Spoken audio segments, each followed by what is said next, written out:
Abra sua Bíblia comigo, por favor, em Mateus capítulo 14. Mateus capítulo 14. A partir do verso 22 até o verso 33.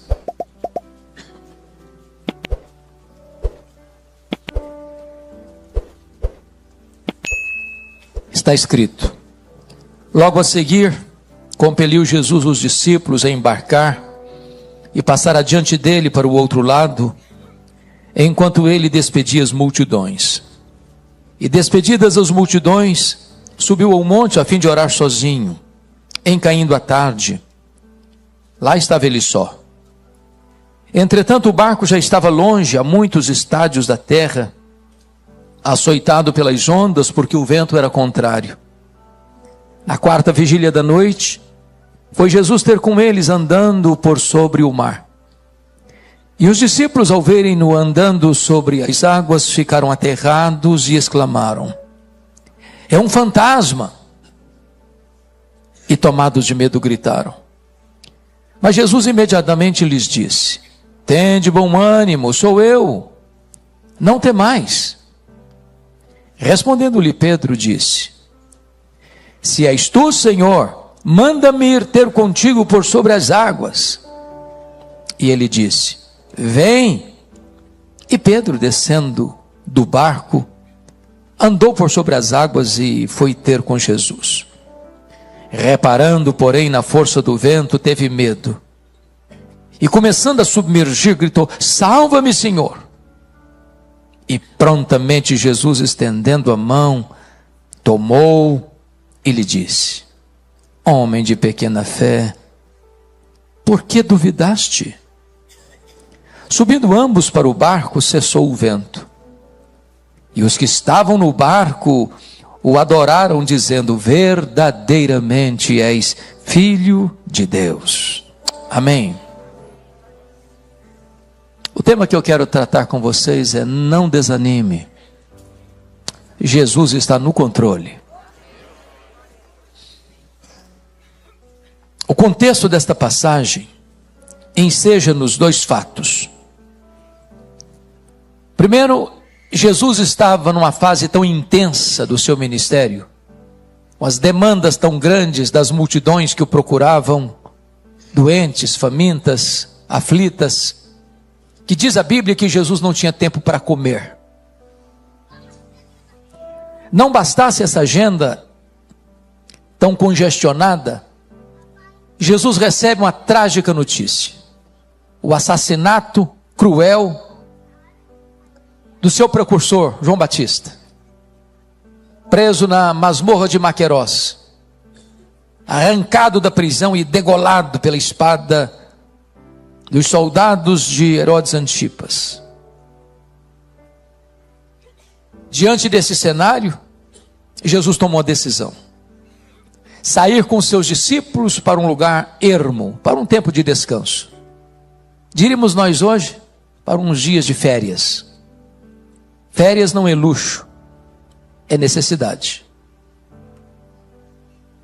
Mas houve um furo de agenda, houve um furo de imprensa. A notícia vazou.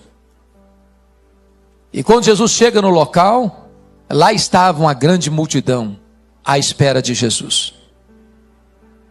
E diz a Bíblia que Jesus olha para essa multidão, se compadece dela, porque eram como ovelhas sem pastor, e passou a ensinar, passou a curar os seus enfermos. Quando o dia já se declinava, e os discípulos de Jesus, do topo da sua pretensa sabedoria, sentiram-se no dever de dar conselhos a Jesus. E chegaram e disseram: mestre, esse lugar é ermo, o dia vai declinar, está aqui essa grande multidão, aqui não tem supermercado, aqui não tem padaria, aqui também não tem dinheiro para comprar comida para tanta gente. Então o mais sensato a fazer é: manda esse povo voltar para casa, manda esse povo embora. E Jesus os choca dizendo: dai-lhes vós mesmos de comer. Bom, mas eles não têm dinheiro para comprar comida, eles não têm lugar para comprar comida. Eram 5.000 homens, além de mulheres e crianças, em torno de umas 12.000 pessoas. Eles tinham a receita de 5 pães e 2 peixinhos para uma despesa de 12.000 pessoas. Bom, o que o homem não pode fazer, Jesus faz. Ele multiplica os pães, ele multiplica os peixes, entrega aos discípulos e os discípulos distribuem para aquela grande multidão. É depois desse fato que o nosso texto começa dizendo, logo a seguir. Logo a seguir o quê? Logo a seguir esses fatos que eu estou relatando. Logo a seguir, compeliu Jesus os discípulos a embarcar e passar adiante dele para o outro lado, enquanto ele despedia as multidões. O verbo compelir é forte. Compelir significa obrigar, mandar. Não é sugerir, não é aconselhar, não é pedir. É dar uma ordem peremptória. A grande questão no texto é por que Jesus tira os discípulos de cena.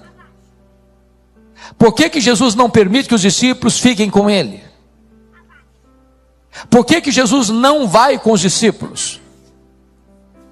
Por que Jesus necessariamente requer e exige que os discípulos saiam desse cenário? Mateus não responde essa pergunta. Mas a resposta está em João 6, versículo 15, texto paralelo desse. E a razão foi porque, logo que a multidão foi alimentada, diz a Bíblia que essa multidão vem para arrebatar Jesus, para fazê-lo rei, um Messias político, um Messias que viria apenas para resolver os problemas do aqui e do agora, um Messias apenas operador de milagres, um Messias que viria apenas para encher a panela do faminto, vestir o nu, libertar os cativos, curar os enfermos. E Jesus não queria que os seus discípulos fossem expostos a essa agenda tentadora.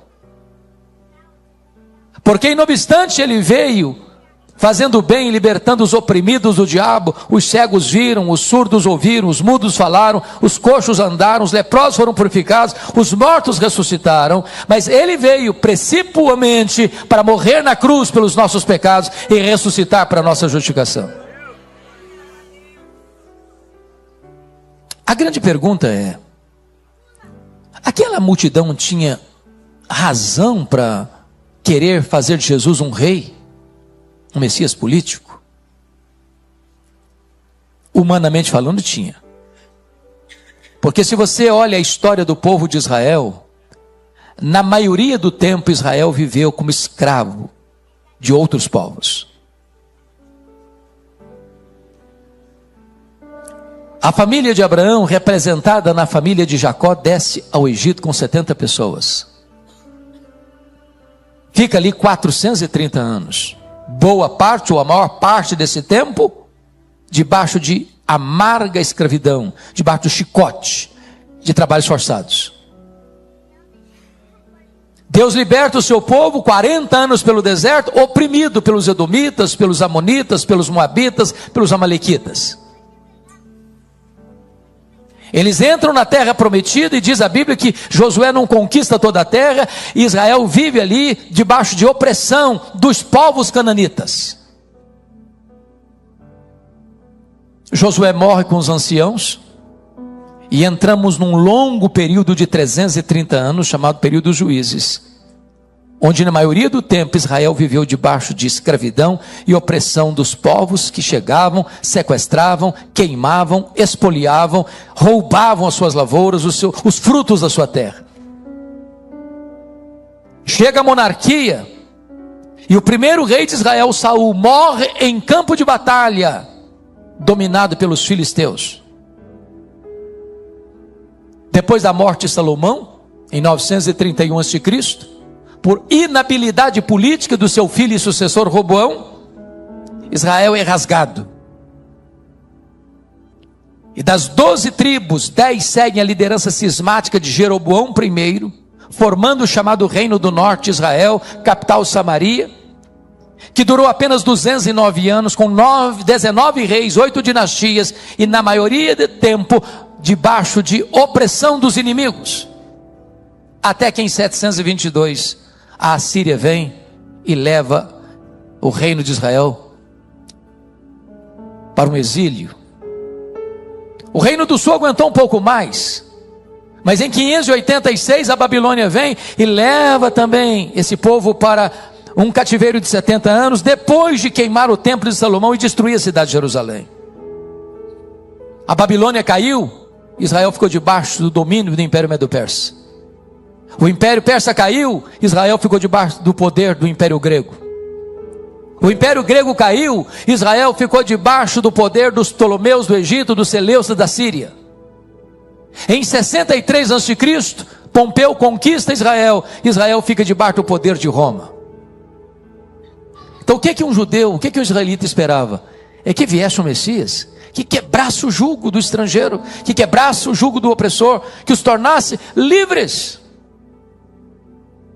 Essa agenda era tão pulsante para o povo de Israel, que até depois que Jesus ressuscitou dentre os mortos, os seus discípulos nutriam uma esperança de um Messias político, e perguntando para Jesus, quando ele falou da promessa do Pai, vai ser nesse tempo que só vai restaurar o reino a Israel? Jesus tira os discípulos dali, porque não queriam que eles fossem submetidos a essa agenda. Bom, já que as férias foram frustradas, o mínimo que os discípulos esperavam é que pelo menos pudessem voltar em paz para casa. Mas não é isso que acontece. E aqui nós encontramos algumas tensões, irmãos. E a primeira tensão que eu vejo aqui é a tensão de conciliar a ordem de Jesus com a adversidade. Porque qual é a nossa perspectiva humana? Se eu estou fazendo o que Jesus me mandou fazer, vai dar tudo certo. Não é assim que nós entendemos? Quem nasceu numa igreja cristã, cresceu num berço evangélico, se lembra do cântico que aprendemos lá na infância.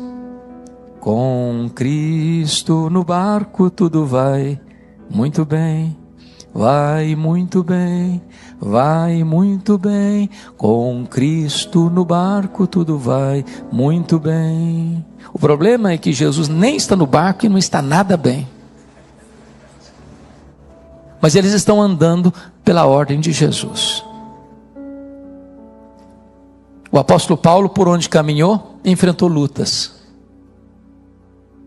Ele foi perseguido em Damasco. Ele foi rejeitado em Jerusalém. Ele foi esquecido em Tarso. Ele foi apedrejado em Listra. Ele foi escorraçado de Tessalônica. Ele foi enxotado de Bereia. Ele foi chamado de tagarela em Atenas. Ele foi chamado de impostor em Éfeso. Ele enfrentou feras em Éfeso. Ele foi chamado de impostor em Corinto. Ele enfrentou feras em Éfeso. Ele foi preso em Jerusalém. Ele foi acusado em Cesareia. Ele foi picado por uma cobra em Malta. Ele chegou em Roma, preso, algemado. As circunstâncias eram medonhas. Mas uma leitura correta, ele diz, Filipenses 1,12, eu quero que vocês saibam, meus irmãos, que as coisas que me aconteceram têm antes contribuído para o progresso do Evangelho. Em outras palavras, você e eu cremos uma coisa, que Deus não é pego de surpresa. Deus não é surpreendido. Nós não cremos em acaso. Nós não cremos em sorte. Nós não cremos em azar. Nós não cremos em determinismo cego. Nós não cremos em misticismo. Nós cremos que a mão de Deus dirige o nosso destino. Quando a tempestade chega, não pegou Jesus de surpresa. Diz a Bíblia que ele estava lá no monte, orando sozinho.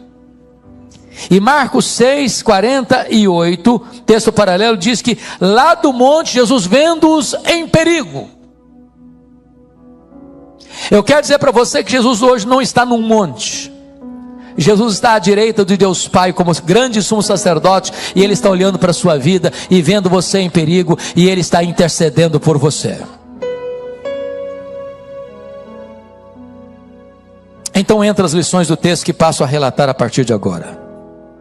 A primeira lição do texto que eu encontro aqui é que nas tempestades da nossa vida, e elas são inevitáveis, e elas são imprevisíveis, e elas são inadministráveis, nas tempestades da nossa vida, Jesus sempre vem ao nosso encontro. Ele não chega atrasado, mas Ele vem no seu tempo, Ele vem do seu jeito, Ele vem não pela determinação da nossa agenda. Porque às vezes, irmãos, nós queremos que Deus haja do nosso jeito e no nosso tempo. Mas Ele sempre vem. Às vezes nós somos como Naamã, lembra do Naamã? Quando ele foi a Israel para ser curado por Eliseu, ele escreveu a liturgia do culto dele, de cura. Ele esperava que Eliseu aparecesse, botasse a mão, impusesse as mãos e fizesse todo um ritual. E a Bíblia diz que quando ele foi a Eliseu, Eliseu nem saiu de dentro da casa. Mandou um recado para ele: fala lá com o famoso general, para ir lá no Jordão e mergulhar 7 vezes. Ele ficou revoltado. Ele já tinha feito o culto, a liturgia do culto da cura dele. Ele queria que Deus fizesse, mas fizesse do seu jeito. E Deus não se submete à nossa agenda. Ele é livre, Ele é soberano, Ele é Deus. Ele vai fazer do seu jeito, no seu tempo, para o louvor da sua glória.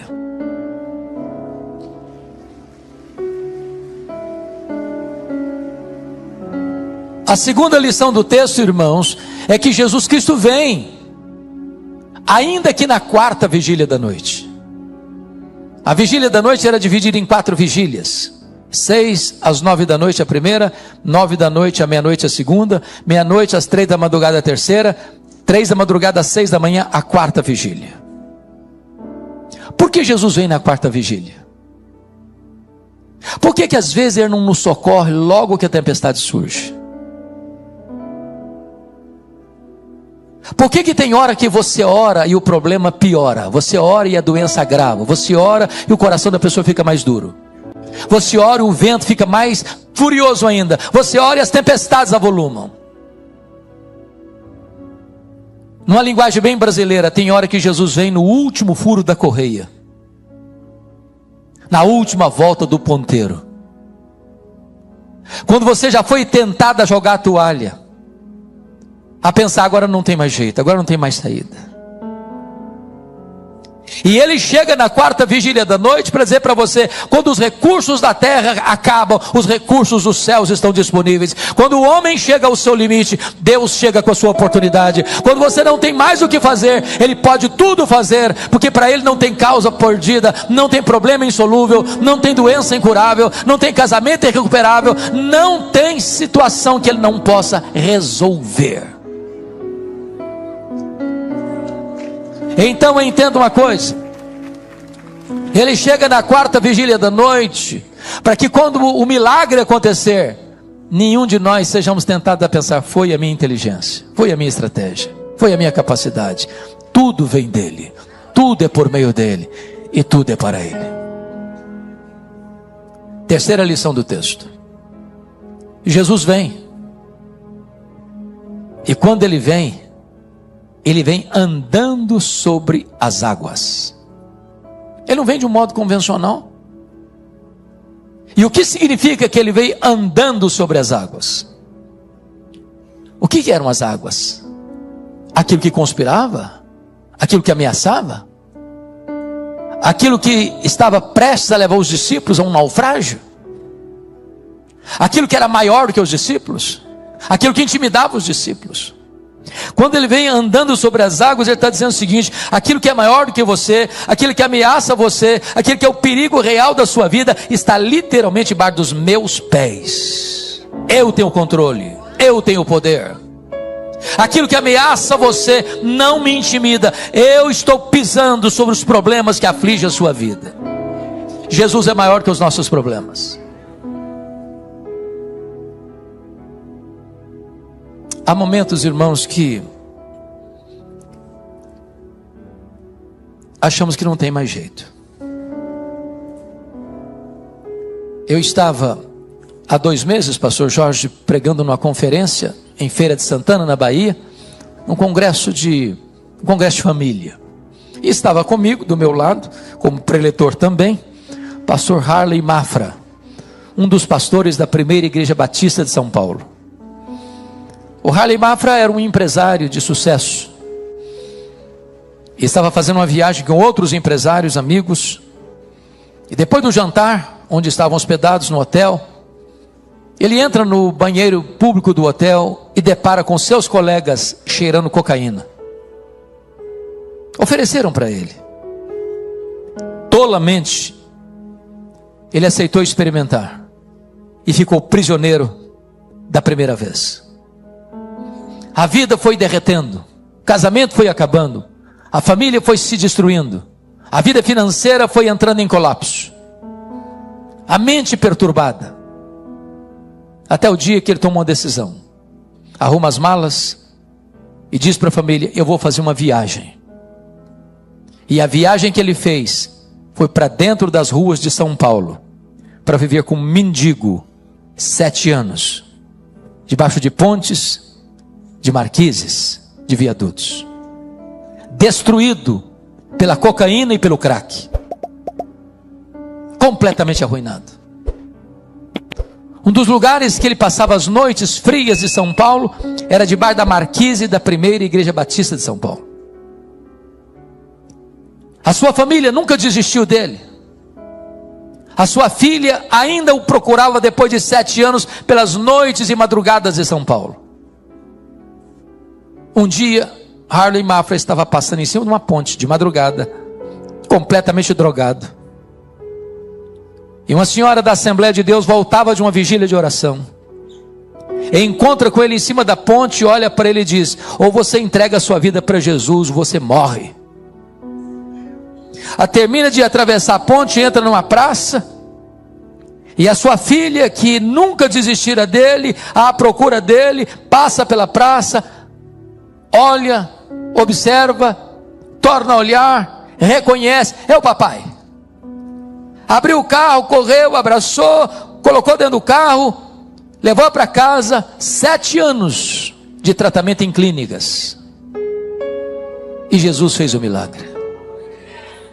Deus recuperou a saúde física dele, Deus recuperou a sanidade mental dele, Deus recuperou o casamento dele, Deus recuperou a família dele, Deus recuperou as finanças dele.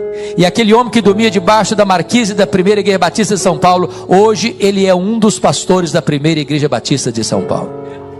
Jesus chegou caminhando sobre as águas. Jesus chegou na 4ª vigília da noite, quando ninguém mais podia acreditar que algo pudesse acontecer. Jesus faz o impossível dos homens. Ele chegou aqui nesta noite, ele está neste lugar. 4ª lição do texto: Jesus vem, e ele vem para clarear a nossa mente confusa. Preste atenção nisso. Deve ter sido uma noite muito escura, e eu imagino que de repente um relâmpago luzidio abre um facho de luz na noite escura, e os discípulos olham, vem alguém caminhando sobre as ondas, e eles exclamam: é um fantasma. Ora, mas para um pouquinho. Esses homens eram apóstolos e ainda acreditavam em fantasmas? Pasmem vocês, tem crente até hoje que acredita em fantasma. Tem crente até hoje que não sai de casa sem ler horóscopo. Tem crente até hoje que fica jogando em betes.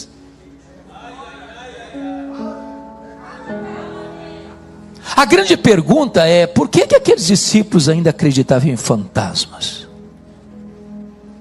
Vocês muito bem sabem que todos os discípulos de Jesus, exceto Judas Iscariotes, que era da Judéia, todos os outros eram da Galileia, da região norte de Israel, a região mais povoada de Israel na época. Tinham 204 pequenas cidades e aldeias. Era chamada de Galileia dos gentios, porque era rodeada de povos pagãos, gentílicos. Tanto é fato, que lá em Mateus 16, logo a seguir esse texto, Quando Jesus está lá no extremo norte de Israel, lá em Bânias, onde nasce o rio Jordão, lá no sopé do Monte Hermon, lá em Cesaré de Filipe, Jesus faz uma enquete com seus discípulos e pergunta assim: quem dizem os homens ser o filho do homem? Responderam: Senhor, uns dizem que tu és João Batista, outros dizem que tu és Elias, outros dizem que tu és Jeremias, outros dizem que tu és alguns dos profetas. Mas para um pouquinho só, o João Batista já está morto, o Elias não morreu, mas foi arrebatado ao céu, o Jeremias já está morto, os outros profetas também já estão mortos. Como dizer que Jesus é uma pessoa que já morreu? É que já naquela época, naquele tempo, dominava aquela região o que se chama de metempsicose, ou transmigração das almas, ou mais recentemente, reencarnação. E Jesus vem para clarear, esclarecer, iluminar a mente confusa deles, dizer: sou eu, não tenho medo. Prestemos atenção aqui, toda falsa teologia produz tormento. O que traz paz ao coração é a verdade. Jesus diz: conhecereis a verdade, e a verdade vos libertará. Precisamos pregar o Evangelho, porque o Evangelho é a verdade de Deus, e onde a verdade de Deus chega, o misticismo acaba. Onde a verdade de Deus chega, não se crê mais em fantasma. Onde a verdade do Evangelho chega, as pessoas são libertas desse sincretismo religioso. Quinta lição: Jesus Cristo vem, ainda que na quarta vigília da noite, andando sobre as águas, para esclarecer a nossa mente, mas também para acalmar o nosso coração. Notem vocês que Jesus disse: tende bom ânimo, sou eu, não tenham medo. Há dois registros de tempestades nos evangelhos. O primeiro deles em Marcos 4, 35 a 41, e o segundo esse aqui. O que é curioso é que no primeiro episódio, primeiro Jesus acalma o mar e o vento, para depois acalmar os discípulos. Aqui, primeiro Jesus acalma os discípulos, para depois acalmar a tempestade. E a pergunta é: por que Jesus mudou de metodologia? É porque Jesus sabe que tem horas que o nosso maior problema está do lado de fora, e tem horas que o nosso maior problema está do lado de dentro. Tem hora que a nossa maior tempestade é a circunstância, tem hora que a nossa maior tempestade é o sentimento. Jesus está aqui nesta noite para acalmar a tempestade de fora e a tempestade de dentro. Ele está aqui hoje para acalmar o seu coração e para interromper a tempestade que assola a sua vida. Ele é poderoso para trazer paz à sua alma. Ele é poderoso para estancar o medo do seu coração. E Ele é poderoso para fazer cessar a tempestade que ameaça a sua vida nesta noite, em nome de Jesus.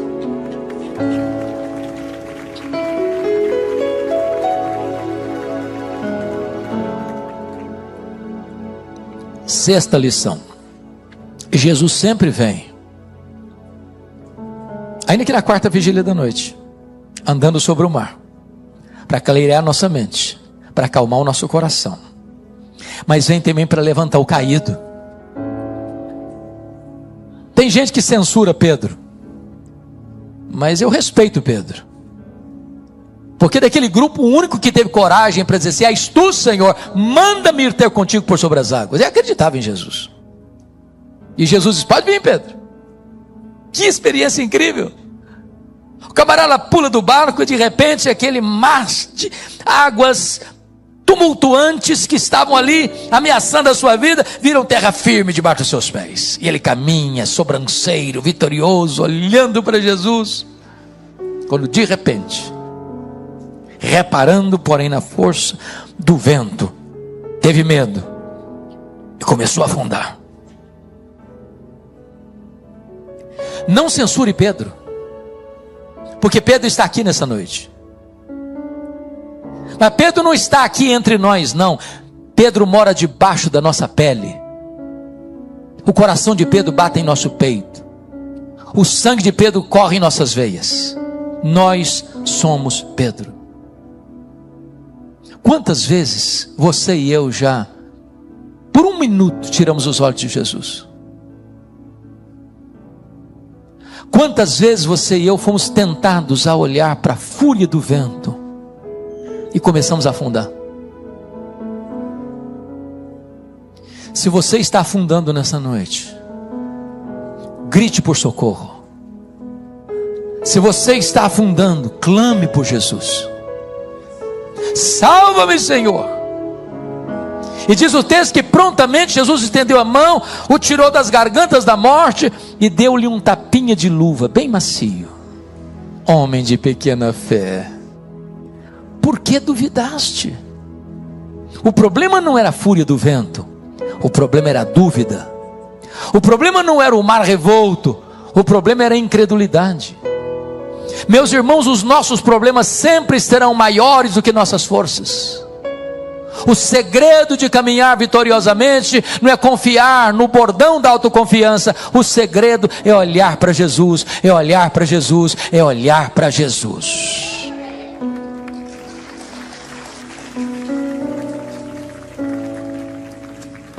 Diz o texto que ambos subiram para o barco e o vento cessou. A tempestade acabou. Tem hora que a tempestade tem que acabar. Nenhum de nós aguentaria uma viagem inteira de tempestade. E hoje Jesus está aqui. E Ele pode pôr um ponto final nessa tempestade. O texto de Mateus 14 não responde esse ponto, mas João 6,21 nos informa algo maravilhoso. Eles chegaram ao seu destino. A vida cristã é uma viagem. É por isso que John Bunyan esculpiu essa verdade numa das obras mais extraordinárias da literatura cristã de todos os tempos, O Peregrino. Aqui caminhamos por desertos tórridos, por mares revoltos, por pântanos lodacentos, por pinguelas estreitas. Mas eu preciso dizer a você que todos nós que cremos no Senhor Jesus chegaremos ao nosso destino.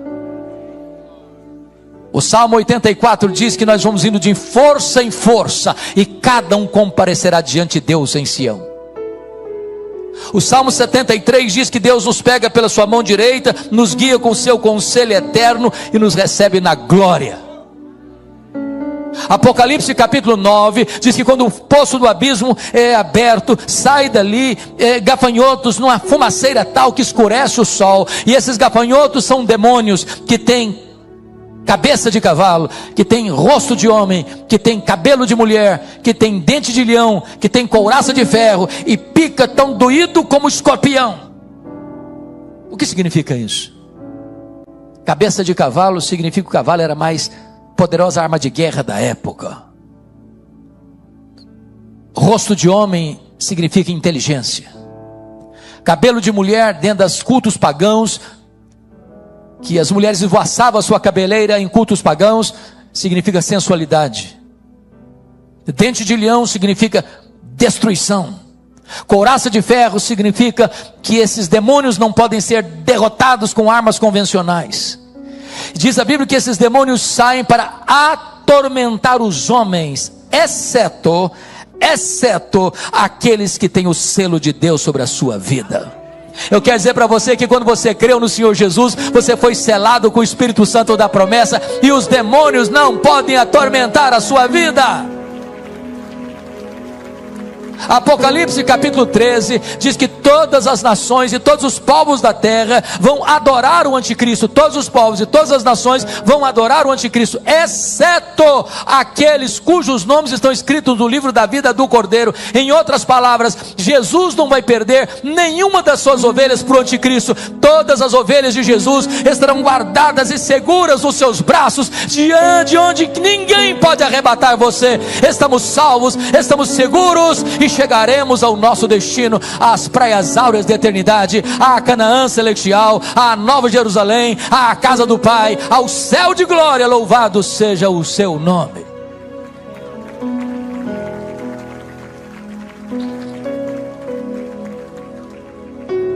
Mas irmãos, eu quero terminar levando vocês ao último versículo do texto, verso 33.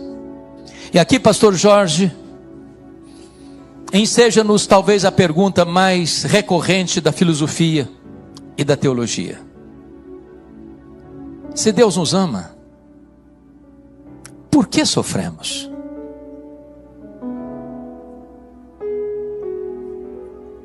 Não seria muito mais fácil uma viagem tranquila? Mar calmo, sem vento contrário? Deve ser muito mais fácil um voo, céu azul, vento brando. Por que você é crente e está sofrendo?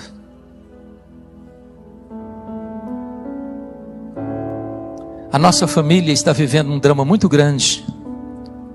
Hoje, exatamente, há 76 dias. Nosso netinho nasceu prematuro de 6 meses. 30 de setembro. 1 quilo.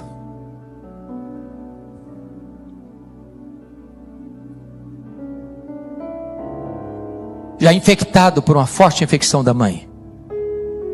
Com 2 dias de nascido, precisou fazer uma cirurgia de grande porte para extrair 20 centímetros do seu intestino. Os médicos disseram, não vai ter jeito. Ele sobreviveu. 3 dias depois, uma segunda cirurgia grave para fazer uma colostomia. Nesses tempos, várias vezes, os médicos chamaram a família para dizer o seguinte: vocês creem em Deus? Então orem, porque não tem mais nada para fazer. Por 2 vezes ele ficou 50 horas sem fazer xixi. 50 horas. E os médicos disseram, ou faz até 4 horas da manhã nessa noite, ou os órgãos entram em falência. Foram madrugadas de lágrimas, de súplicas. E Deus a cada momento nos surpreendendo com mais um milagre, com mais um milagre, com mais um milagre. E nós estamos cheios de esperança que Deus há de completar essa obra, preservar a vida dele. E se Deus o fizer, eu quero ter a alegria de passar o bastão para ele, dizer, agora é com você, meu filho. As tempestades, irmãos, não vêm para nos destruir, elas vêm para tonificar as musculaturas da nossa alma. É por isso que o verso 33 nos leva a 2 conclusões maravilhosas, porque o texto diz que quando Jesus subiu para o barco, os que estavam no barco o adoraram. Leia sua Bíblia e você notará que sempre que alguém adora, ele se curva. Ele se curva. Sabe qual é o seu, sabe qual é o meu problema? Nós temos a nuca dura demais, engessada demais. A Bíblia chama isso de dura cerviz. Mais gente se curvou na dor do que na saúde. Mais gente se curvou na tempestade do que na bonança. Mais gente se curvou no vale do que no topo do monte. Às vezes Deus faz o caminho de acesso dele ao nosso coração, conforme diz Naum, na própria tempestade. É hora de nos curvarmos e adorarmos ao Senhor. Mas a segunda razão que Deus permite a tempestade é para nos levar a um nível mais profundo de experiência com Ele. Porque o verso 33 diz assim: eles disseram, verdadeiramente és Filho de Deus. Ora, mas eles já sabiam disso. Eles já sabiam disso. Eles tinham visto Jesus fazer milagres extraordinários. Eles tinham visto Jesus curar os cegos, Jesus curar os coxos, Jesus curar os cegos, Jesus curou os surdos, Jesus curou os mudos, Jesus ressuscitou os mortos. Eles já tinham visto Jesus fazer milagres na vida de tanta gente, mas agora Jesus fez na vida deles. Na vida deles. Sabe o que significa isso? O Senhor não quer que você tenha uma experiência com Ele de segunda mão. O Senhor quer que você tenha a sua própria experiência com Ele. Às vezes, meus irmãos, nós somos como Jacó. Você lembra quando Jacó traiu o irmão, enganou o pai? Vivia até então na barra da saia da mãe. Teve que fugir de casa para não morrer. Às vezes a gente pensa que o Jacó era um adolescente. Sabe quantos anos Jacó tinha quando saiu de casa? Depois de trair o irmão, enganar o pai. Jacó tinha 77 anos. Solteiro. Tem esperança para você, viu, jovem? 77 anos. Pastor, o senhor não está chutando, não? Não estou, não. É fácil você compreender a matemática. Ele sai de casa com 77 anos. Trabalha 14 anos para ter o direito de casar com Raquel. Foi quando José nasceu. Ele tinha então 91 anos. Fica mais 6 anos em Padarã. Ao todo 20 anos. José tem 6. Agora ele tem 108 anos. Ou melhor, agora tem 97 anos. José nasceu, tinha 91. José tem 6, ele tem 97. Foi quando ele teve a experiência no Val de Jaboque. José foi vendido para o Egito com 17 anos. Portanto, se ele tinha 97, agora ele tem 108, o Jacó. José ficou no Egito 22 anos quando levou a família dele para lá. Se o Jacó tinha 108, agora tem 130 anos. É a idade que ele foi para o Egito. Viveu lá 17 anos, morreu com 147. Portanto, Jacó, com 77 anos, quando sai de casa, ele conhecia Deus apenas como o Deus do seu avô e o Deus do seu pai. Deus apareceu para ele em Betel e disse: eu sou o Deus de Abraão, eu sou o Deus de Isaac, teu pai. Mas Deus não disse: eu sou o teu Deus. Tem muita gente, irmãos, que está na igreja, mas conhece a Deus apenas como Deus do seu avô e como Deus do seu pai. Hoje Deus quer que você tenha a sua própria experiência com Ele. E aos 97 anos, lá no Val de Jaboque, Deus luta com ele. Jacó não quer ceder. Deus deixa o aleijado. E agora Jacó é que se agarra no Senhor, diz: eu não te deixarei ir se tu não me abençoares. E a bênção que ele está pedindo não é prosperidade, não é riqueza, já é um homem rico, não é família, já tem família. A bênção que ele está precisando é de uma nova vida. E Deus pergunta: qual é o seu nome? E há 20 anos ele respondeu: eu sou Esaú. Mentiu. Qual o seu nome? E agora ele diz: Jacó. Aquilo não é uma resposta, aquilo é uma confissão. Aí Deus: agora eu vou mudar a sua história, agora eu vou mudar a sua vida, agora eu vou mudar o seu nome, agora você vai ser chamado de Israel. E a partir daquele dia, Deus é conhecido na história como o Deus de Abraão, o Deus de Isaac e o Deus de Jacó. Agora Ele é o Deus da sua vida. Hoje Deus quer reescrever a sua história, para você conhecer a Deus como o Deus da sua vida, o Deus da sua história. Verdadeiramente és filho de Deus.